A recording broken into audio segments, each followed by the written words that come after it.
Добро пожаловать, друзья, на канал Фактограф. Сегодня мы отправимся в гастротур и познакомимся с самой странной едой со всего мира. Мы расскажем вам о блюдах, которые вызовут у вас шок, изумление, а может даже и отвращение. Это будет не традиционная, а куда более странная еда, есть которую, мягко говоря, боязно. Готовы ли вы опробовать суп из птичьих гнезд, копченых тарантулов, протухшую рыбу или мороженое из оленьего жира? Давайте вместе отправимся в необычное кулинарное путешествие и откроем для себя то, что находится за пределами привычного вкуса и воображения. Приготовьтесь к шокирующим открытиям и необычным вкусовым экспериментам. Мы начинаем.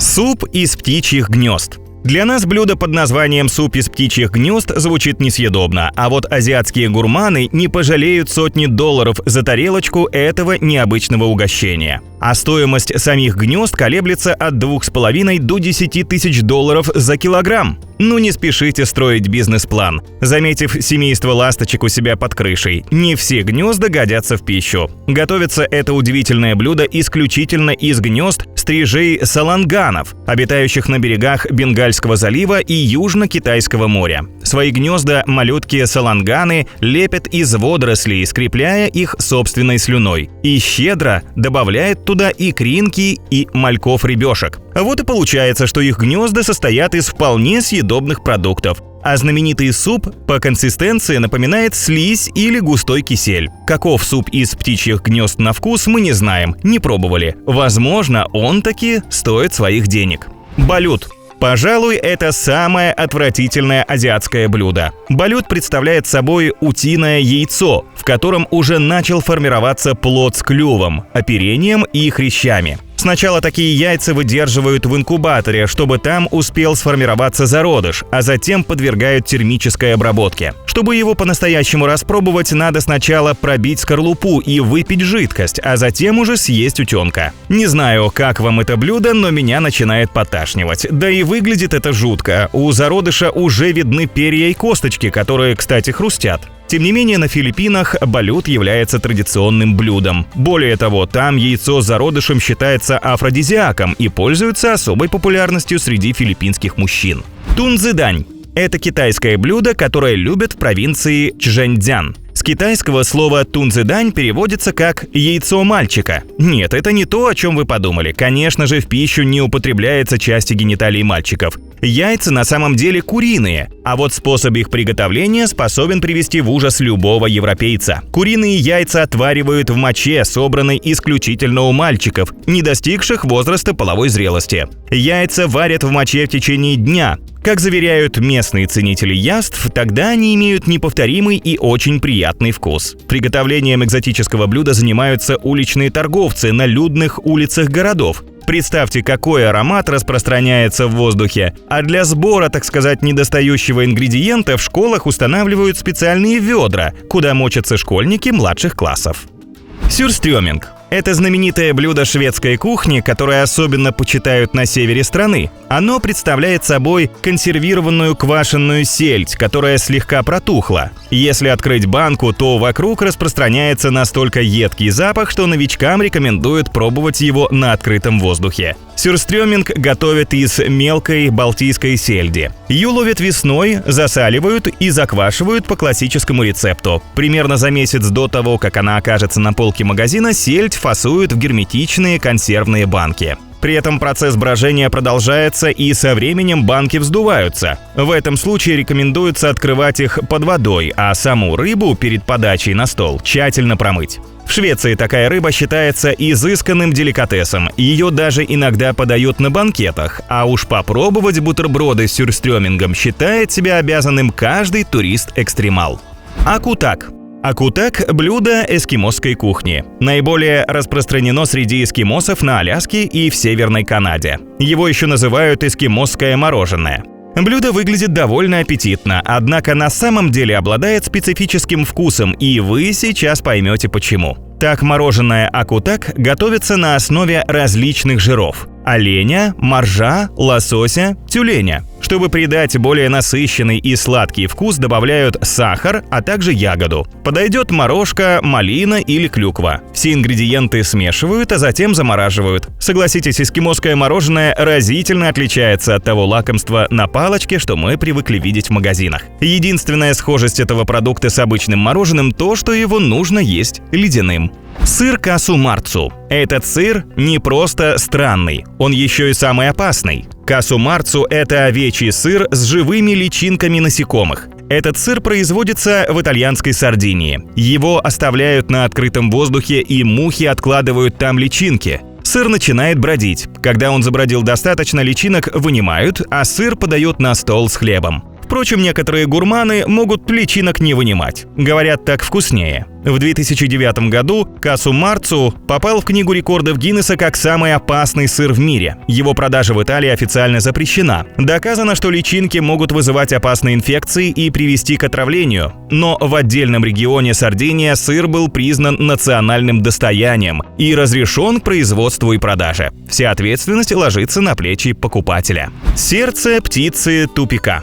Тупик – это морская птица из семейства чистиковых, обитающая в северном полушарии. Эти милые создания, похожие на пингвинов, считаются деликатесом у жителей Исландии. Казалось бы, что странного в том, чтобы есть птиц? Едят же люди, например, кур. Дело в том, что в Исландии считается деликатесом именно сырое сердце тупика, извлеченное из живой птицы. Только представьте, насколько это жестоко. Да и оставшаяся часть птицы тоже не пропадает даром. С мясом тупика исландцы делают все – жарят, коптят и даже вялят. Хотя сегодня просто так это необычное блюдо не попробуешь. Дело в том, что атлантические тупики занесены в Красную книгу, и они нуждаются в защите как уязвимый вид.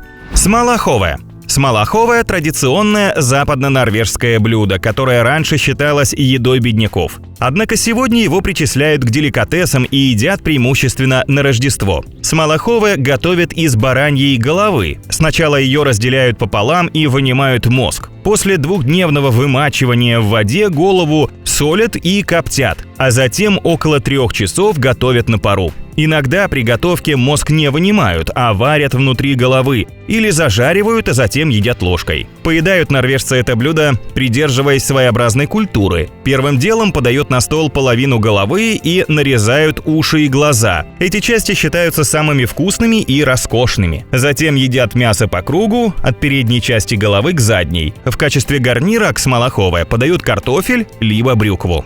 Кивиак. Кивиак – это любимый деликатес эскимосов и крайне экзотическое блюдо, прямо скажем, на любителя. Суровый климат, морозы, скудная флора и фауна, извращенность фантазии, а также длинная зима и короткое лето сыграли свою роль в гастрономических предпочтениях народов Севера. Готовится кивиак так. В обезглавленную тушу тюленя запихивают ощипанных, но не выпотрошенных местных птичек семейства чистиковых. Тушу запечатывают салом и закапывают в землю на несколько метров. За это время мясо птицы ферментируется и приобретает необычный насыщенный вкус. Через полгода тушу извлекают, нарезают ломтями и едят в сыром виде. Смельчаки, которые решились отведать это блюдо, утверждают, что оно похоже на очень острый выдержанный сыр. Но запах у этого деликатеса, сами понимаете, специфический. Тем не менее, на рождественском столе местных жителей такой деликатес должен быть обязательно. Апинг. Начнем с того, что апинг – это разновидность ядовитых тарантулов. Полакомиться ими можно, отправившись в небольшой торговый городок Скуон в Камбодже. В деревнях поблизости от города их массово разводят в земляных ямах. Огромных пауков с ладонь размером, особенно самок, ведь они крупные, жарят на масле, нанизывают на палочку и едят. Запивают местным пальмовым вином. И если для вас это даже звучит дико, то для камбоджийцев жареный тарантул не считается деликатесом. Для них это обыкновенная традиционная уличная еда, которая стала популярной с 1960 года, когда красные кхмеры подняли восстание в Камбодже и возник дефицит продовольствия. Самое странное, что для гурманов эта еда на одном примерно уровне, что и черная икра на Западе. Поэтому если вы вдруг окажетесь в Скуоне, то, поедая это странное блюдо, представляете, что едите черную икру. Фугу – ядовитая рыба, которая в Японии считается деликатесом. Печень фугу содержит яд тетрадотоксин. Если не обработать рыбу правильно, яд может быть смертельным для человека. Из-за этого японские власти строго контролируют процедуру приготовления опасного блюда. Прежде чем приступить к работе, повара проходят специальное обучение и получают лицензию. В процессе готовки они тщательно удаляют все внутренности, а затем аккуратно нарезают мясо на тонкие ломтики. Многие повара умеют приготовить рыбу так, чтобы в ней осталось минимальное количество тетрадотоксина, и он вызвал эйфорию. Но малейшая ошибка на этом этапе может привести к летальному исходу. Экзотические суши фугу являются одним из самых дорогих блюд в Японии, стоимость которого может достигать нескольких сотен долларов за порцию. Отведать этот деликатес можно в некоторых японских ресторанах. Но лучше, пожалуй, не стоит, ведь по сей день пару десятков человек в год погибают, попробовав неправильно разделанную рыбу фугу.